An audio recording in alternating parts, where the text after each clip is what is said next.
If you did not get a blue value notice in the mail, fear not. You may still file a property tax protest. And I'm going to show you how using this form. First, I just want to mention the reason you probably didn't get a value notice is most likely because the taxable value of your home didn't change more than $1,000. So that's a good thing. That still doesn't necessarily mean that your value is fair. If you feel like it's unfair and you want to protest, then you don't actually need this form. You can file a protest just using any kind of sheet of paper. All you have to do is identify the property on the sheet of paper, state that you would like to file a protest, indicate what reasoning you're using, and I'll show you more about the reasoning, but basically you've got to fulfill the requirement of this section. And then you sign the sucker, send it in the mail, and you send it to the appraisal district. This address will do, or the appraisal district's main office is fine. And you just make sure that the form gets in the mail by the protest deadline. Now, before I hop into this any further and go through it, I need to make sure you understand there are two different phases of protesting. Number one is just filing the protest. This is almost like an intent to protest. You just have to let them know you would like to protest. The second portion of this is the negotiating portion. This is where you actually bring evidence, you hash out the value, you possibly go to a hearing. All of those things happen well after the protest deadline for most people. All right, so here's what you do. The first thing that you do is you get this form out. I will have a link for you, and you fill the thing out. You just select whichever box indicates your position on the property. Then you fill out your information here using your accurate name, address, contact information. Here you've got the legal description and account number. You don't necessarily have to put the legal address, but I'm not going to discourage you from it because I think it's a great idea.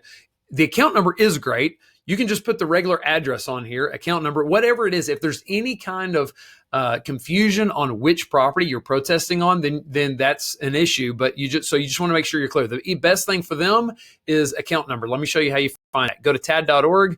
Come here. You can search using any number of different pieces of information. I'm going to use address. I never put drive in there. I just put the street. Don't put the suffix on there. Once you come to this screen, then you'll find the account number here. If you click on it, then I'll show you where you can find the legal address. You just scroll down and here's the legal address right there. So that's where you find that information. Going back to the form, you select the reasoning. Now, these are the two most popular reasons for protesting, and I will give you a pro tip or a best practice. All the professionals out there, they always select a minimum of two boxes, and the two boxes they specifically check are this first one for incorrect market appraised or market value. The second one is that the value is unequal compared to other properties. So the incorrect market is saying that you don't think you could sell your home for as much as they are proposing. And the second one is saying that they are taxing your neighbors at a level that is not equal to yours. So if the houses nearby are being taxed lower, you're being taxed higher, and the houses are pretty comparable, then there may be an issue, and I would definitely select both of those. You can protest using both reasonings, and they'll select the lower of the two. It's just a little different evidence.